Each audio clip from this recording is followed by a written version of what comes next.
बिस्मिल्लाहिर्रहमानिर्रहीम वस्सलातु वस्सलामु अला रसूलिल्लाह व अला आलिहि व सहबिहि अजमईन। मुअज़्ज़ज़ नाज़रीन व सामिईन किराम, अस्सलामु अलैकुम व रहमतुल्लाहि व बरकातुहू। नीशापुर में ही एक वली कामिल मराकश के एक बुज़ुर्ग हज़रत शेख अबू उस्मान मग़रिबी के कुछ मुख्तसरन अहवाल और उनके मज़ार मुबारक का तज़किरा करते हैं। आपका इसम मुबारक सईद बिन इस्लाम और आप मग़रिब के रहने वाले थे।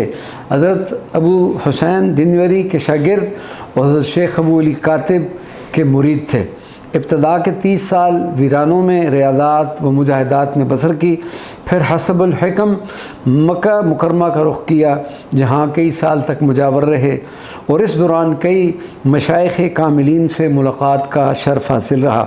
एक मरतबा एक शख्स आपके पास आया और उसने चाहा कि हज़रत शेख मुझसे कोई सवाल करें जिसको मैं पूरा करूं।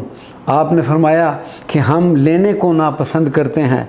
आप फरमाया करते थे कि अपने वक्त को मत ज़ाया करो, हमेशा गिरिया उजारी में वक्त गुजारा करो ताकि आखिरत में हसरत व नदामत न हो।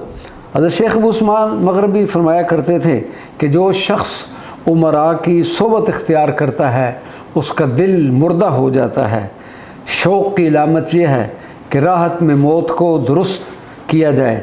हज़रत शेख अबू उस्मान मग़रिबी ने 130 साल उम्र पाई।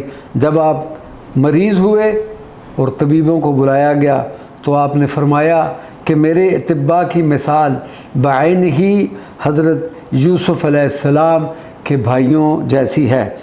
वफ़ात के बाद समा की ख्वाहिश की और उसी में साल 373 हिजरी नीशापुर में विसाल फरमाया।